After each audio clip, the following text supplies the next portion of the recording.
Hi, this is Kelly Nestor, and today I'm going to show you the process for editing and finalizing a disciplinary written warning for attendance. In Human Resources, I often get first drafts of warnings to review and approve, and usually these documents require some polishing.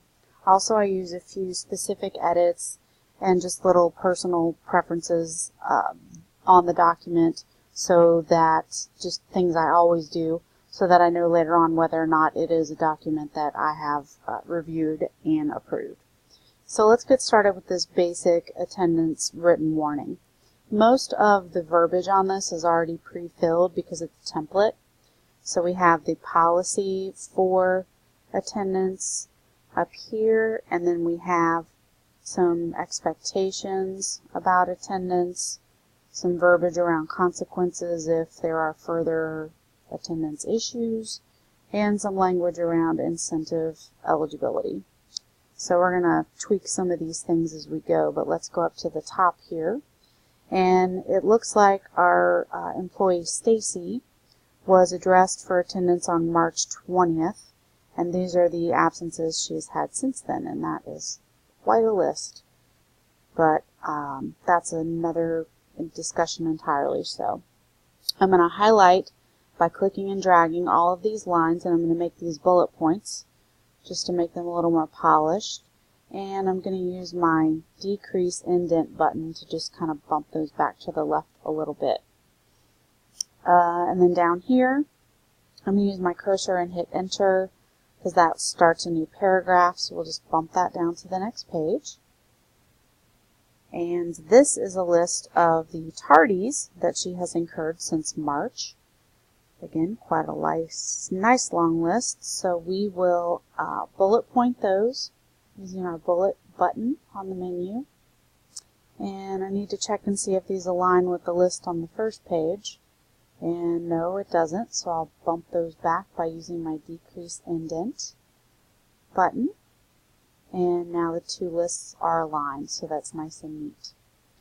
So going back through to the second page, I'm going to add some verbiage here, sort of where the conclusion happens. And I'm going to say, based on your poor attendance practices, you are being placed on a written warning at this time. Going forward, the expectation for your attendance is, and I always bold this just to make sure that the manager reads it aloud so that the employee understands what level of disciplinary action this is. There are a few bullet points here about expectations. You must be at work every day on time. If you have any questions, etc. This verbiage about the further consequences for issues is fine. We can leave that. And then those kind of quirks that I mentioned and edits I like to do. I don't know why this is on two separate lines, so I'm going to hit my delete button a couple times and just add a dash there. And I'm taking away this dash and making it a colon. And I'm going to capitalize the word you with a Y. And I'm going to do the same here. So I'm clicking, hitting delete, adding a dash, taking away this dash, making it a colon, and capitalizing the word you. I just feel like that looks neater and it takes up less space. And then here we have a blank, and that is where the employee's name should go. And this employee's name is Stacy. So we're going to remove that and type in Stacy. And again, this verbiage is all pre-filled. We've got signature lines already on the document.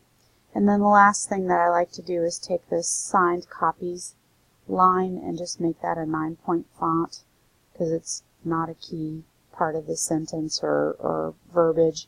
And it's also just something that I specifically do along with some of the other edits just to make sure that I know I reviewed this document later on. So it is now ready to send to the manager to be delivered to Stacy. Thanks for watching.